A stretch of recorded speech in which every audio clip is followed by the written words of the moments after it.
తీసుకొని నీ ఇంటికి వచ్చి నీ కష్టార్జితాన్ని ఆశీర్వదిస్తే,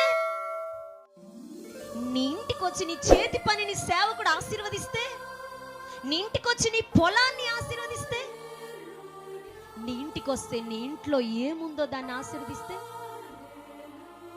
ఇదే సేవకుడు ఇంటికి వచ్చి అప్పులయ్యా అని పిల్లలు బాధపడతా ఉంటే, ఇంటికి వెళ్ళి ఏముందమ్మా అని ఇంట్లో అంటే, ఏం సేవకుడు తీసుకొచ్చి 5,000 ఇవ్వచ్చుగా, 50,000 ఇవ్వచ్చుగా, ఒక మూట పంపించచ్చుగా.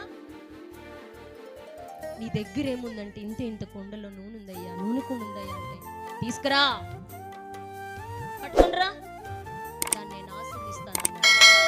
నూనె కుండని అలాగే చేతులెత్తి ఆశీర్వదించాడు. ఆ నూనె కుండ ఊర్లో ఉన్న కొండలన్నీ తెచ్చుకోమన్నాడు.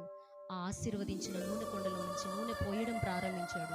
ఊర్లో ఉన్న కొండలన్నీ నిండిపోయాయి. గట్టిగా చప్పట్లు కొట్టి దేవుణ్ణి మహిమపరచండి. ప్రైజ్ ది లార్డ్, హల్లెలూయా. ఆ అప్పులన్నీ తీర్చుకుంది, నూనె వ్యాపారం చేసుకుంటా తను తన పిల్లలు జీవనాన్ని కొనసాగించారు.